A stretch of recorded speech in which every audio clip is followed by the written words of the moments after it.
It was about 5 or 6 weeks ago that Victoria spoke to a group of 600 people at a Rotary Club, and she's going to be giving the same speech to us today.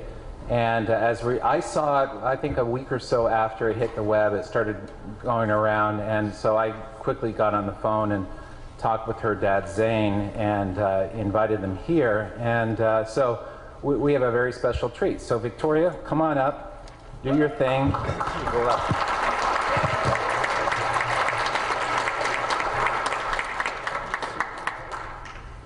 Have you ever wondered why Canada is in debt?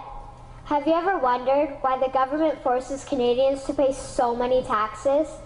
Have you ever wondered why the bankers from the largest private banks are becoming wealthier and the rest of us are not? Have you ever wondered why the gross national debt is over $800 billion? Or why we are spending $160 million a day on the interest of the national debt? That's $60 billion a year. Have you ever wondered who receives the $60 billion? What I have discovered is the banks and the government have colluded to financially enslave the people of Canada. I will share with you 3 important points of reference which will hopefully spark enough interest and concern for you to continue the research on your own and to engage your government to stop this criminal act against the people of Canada. First, we will briefly examine the Bank of Canada. Second, we will see how our banking system works today. And lastly, I will offer a viable solution that we can petition our government to implement. A very little known figure in Canadian history is J.O. McGeer. He was a lawyer, Member of Parliament, and Mayor of Vancouver. His contribution to Canada is probably the greatest in our history. He championed the creation of the National Bank of Canada, whose sole purpose is to create and manage Canada's money. It was formed on July 3, 1934, and owned by all Canadians. Until the 1970s, because of the Bank of Canada, Canada's national debt was held at a constant, manageable level, until the government decided to implement what we now have as our modern-day banking system that is robbing the Canadian people. So how are they robbing us? Allow me to explain how our private banks and government work today. First, the Canadian government borrows money from the private banks. They then lend the debt-based money to Canada with compounded interest. The government then continues to increase taxation of Canadians year after year in order to pay back the interest on the exponentially growing national debt.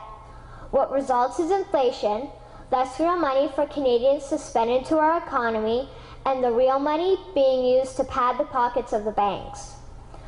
Also, the government gave the banks the ability to loan out money that doesn't exist in the form of loans. When a bank gives you a mortgage, which literally means a death pledge, or a loan, they don't actually give you money.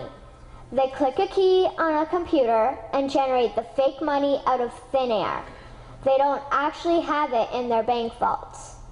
Presently, the banks only have $4 billion on reserve, but they have loaned out over $1.5 trillion. To quote Graham Towers, each and every time a bank makes a loan, a new bank credit is created. New deposits, brand new money. Broadly speaking, all new money comes out of a bank in the form of loans. As loans are debt, then under the present system, all money is debt. What I find interesting is even Jesus, in Matthew 21, drove out the money changers in the temple because they were manipulating the currency to steal money from the people. The private banks are just like the money changers in Matthew 21.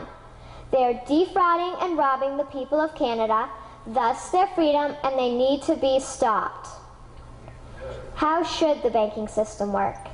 In an infamous interview, Mr. McGeer asked Mr. Towers, "Can you tell me why a government with power to create money should give that power away to a private monopoly and then borrow that which Parliament can create itself back at interest to the point of national bankruptcy?"